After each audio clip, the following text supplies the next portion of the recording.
higher television ratings, higher attendance figures.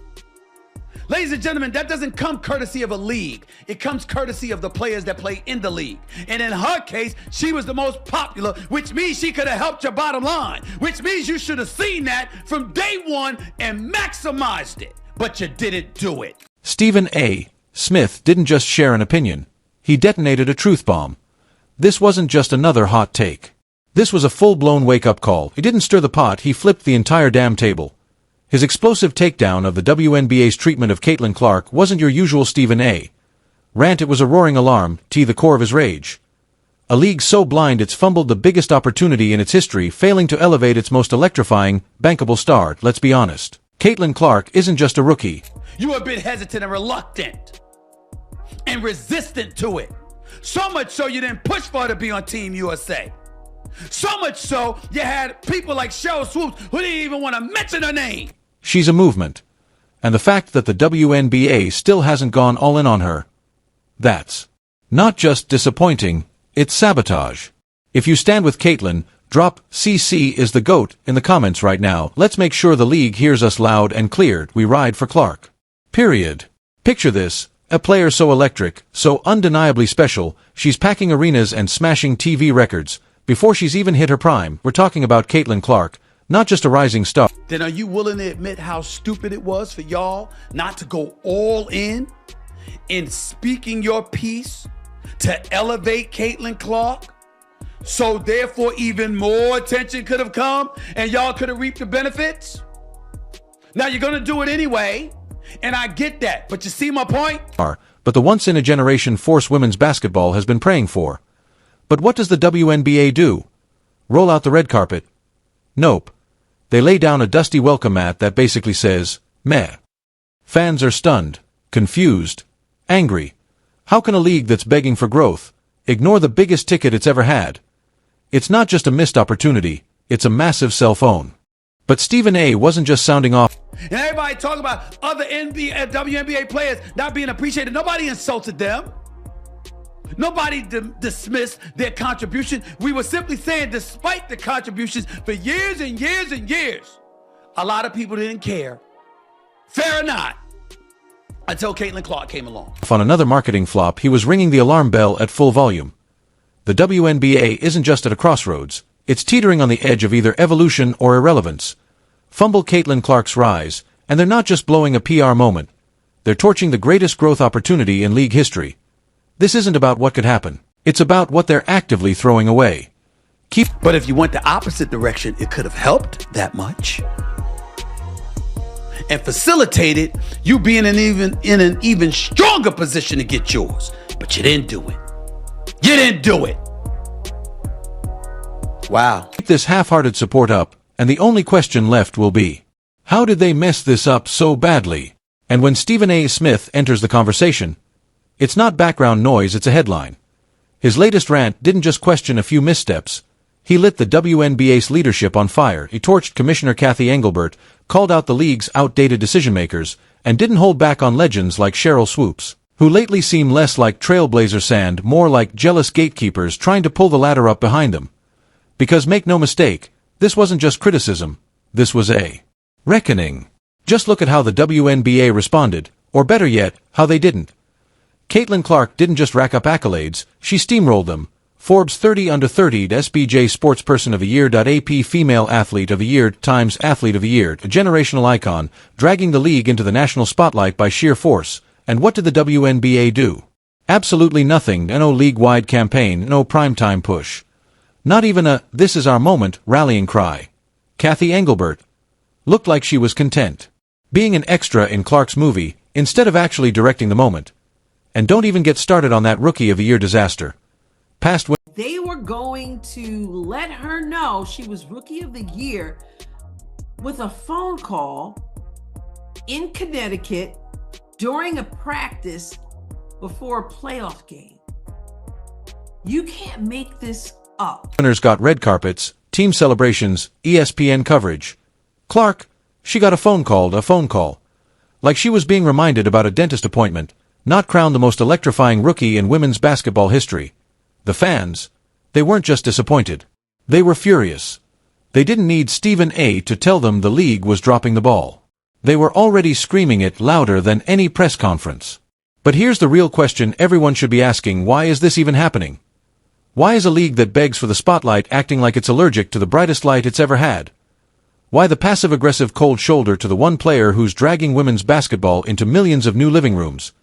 It's like the WNBA is... It elevated television ratings, it elevated attendance, and it damn sure elevated franchise value.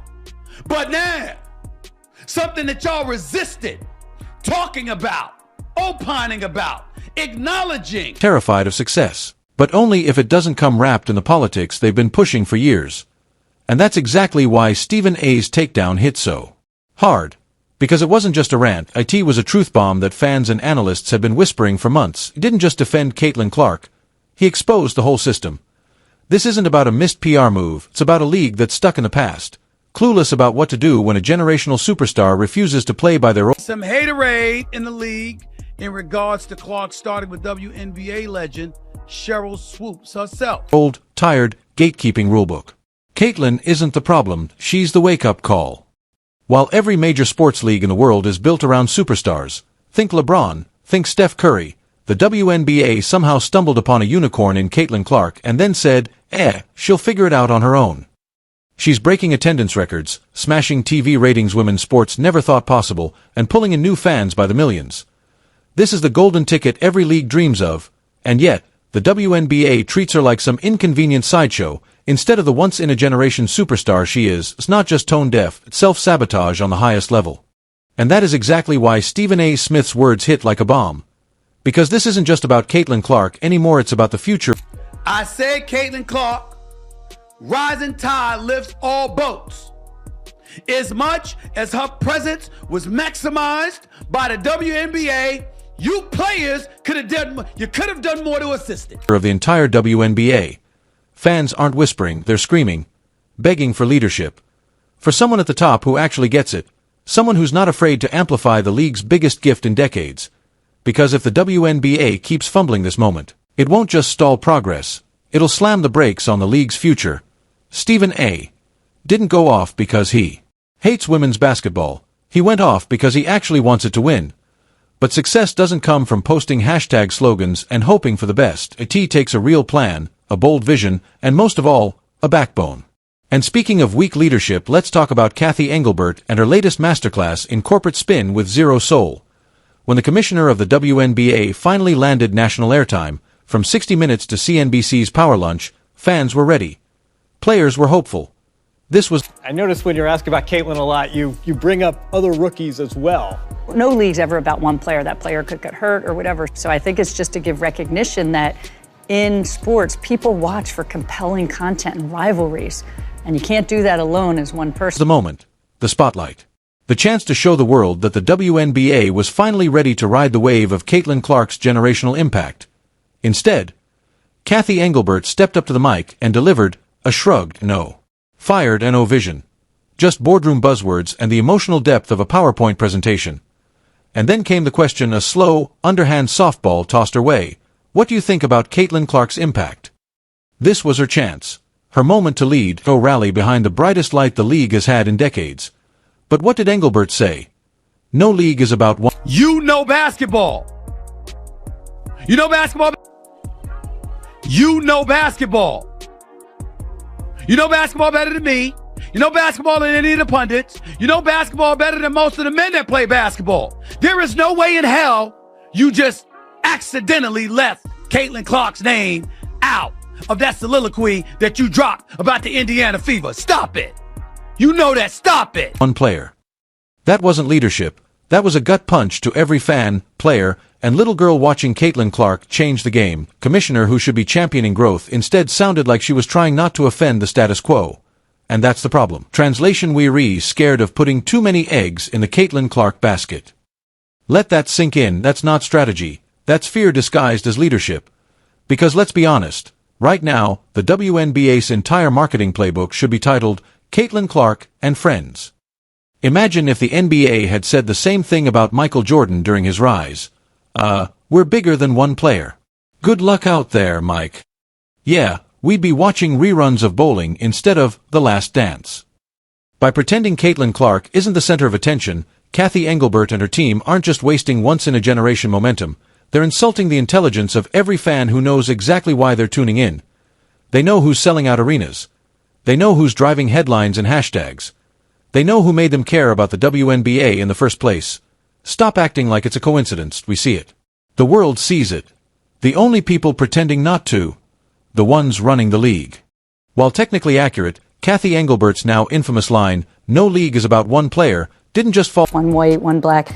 And so we have that moment with these two. But the one thing I know about sports, you need rivalry. That's what makes people watch. They want to watch games of consequence between rivals. They don't want everybody being nice to one another. All flat.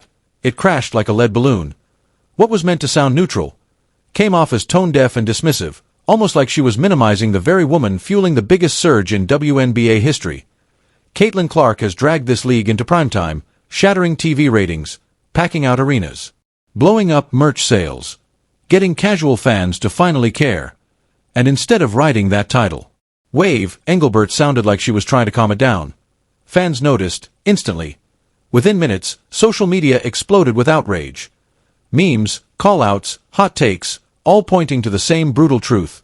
The WNBA isn't just dropping the ball, it's punting. It's a balance, but certainly from a marketing dollars, but corporate partners are stepping up to endorse these players, much more so than they were 5 years ago. Away the greatest opportunity it's had in decades. And then came her CNBC Power Lunch interview, a golden opportunity to show leadership to address the real concerns. Player safety, officiating disasters, the league's uneven treatment of its stars. Instead, we got a parade of PR buzzwords, rivalries, excitement, storytelling. It was like listening to a CEO spin bad earnings with stockholder-safe cliches and no urgency. No ownership. No plan. Fans weren't asking for fairy tales. They were asking for truth, for accountability, for a commissioner who actually watches the games and understands why people care right now. And Caitlin Clark gets hit with a technical.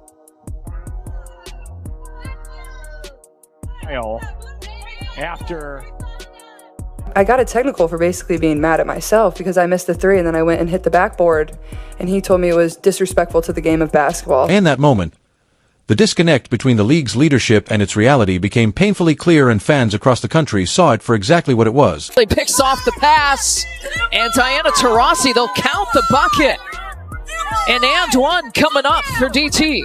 A missed moment, a muffled message, and a massive leadership void. But this isn't just a PR nightmare, it's a ticking time bomb with real, dangerous consequences. While Cathy Engelbert sits in interviews gushing about rivalries boosting ratings, actual players are out on the court getting elbowed, blindsided, and tossed around in games plagued by wildly inconsistent officiating. To the center of this storm, Caitlin Clark, the woman who's brought more attention, more revenue, and more new fans to the WNBA than anyone in decades. And no, she's not asking for superstar treatment. She's asking for something basic. Let me play the game without getting mugged every night. But instead of addressing these real safety concerns, league leadership is more focused. Yeah, and the one thing as a very long-term sports fan I know is that officiating and refereeing is always at the top of a fan's list, of the media's list. Obviously, not every, they're humans. Focused on spinning headlines than protecting its stars. They're acting like a few spicy rivalries and buzzy quotes will be enough to mask what's really happening. But fans aren't stupid. They're watching. They're furious if the WNBA doesn't get its priorities straight. If it keeps choosing optics over action, it risks alienating the very audience Caitlin Clark worked so hard to bring in. And if that happens, the fallout won't just hurt the league, it'll cripple its future. The officiating in the WNBA right now, it's not just bad, it's a flat-out embarrassment. Calls are swinging like a pendulum. 1 minute they're overly aggressive, the next, completely non-existent. Players are confused, fans are furious, and the integrity of the game, hanging by a thread. But this isn't just about missed whistles, it's about player safety. Caitlin Clark plays with heart. She attacks the rim, pushes the pace, and brings electricity to every possession. But with the way the game's being officiated, she's not just playing hard. Don't tell me Caitlin Clark gets a special whistle ever again. One call was an ejection and the other was a common foul. Now, let's replay this one more damn time. So I can see right here. This was the exact same damn play. Look, same play, bro. Look Bridges at the this. miss. Are you Taking the serious rebound. right He here? discarded Boom. LaMelo. Great He play. got crushed by Williams at Great half play. court. Now, Grant Williams was ejected for that. He's being set up as a moving target. And then came the moment. The one that broke the internet. Clark lightly taps the ring post, and boom. A technical foul point, one of the most absurd calls in WNBA history, no warning. No common sense. Just a whistle and silence from the league. The clip went viral. Fans roasted the WNBA for weeks. Because that one call wasn't just bad, it was symbolic of a bigger problem. A league that's failing to protect its stars and fumbling its biggest opportunity. And here's the question everyone is asking: if that was Diana Taurasi, would she have been hit with the same technical foul? Let's be honest, not a chance. That's the double standard staring us all in the face. Veterans get a pass. But when it's Caitlin Clark, every move is judged. Every step is penalized. And fans? They're not blind. They see it. They feel it. And they're calling it out. Because fair is fair, and this ain't it. The inconsistency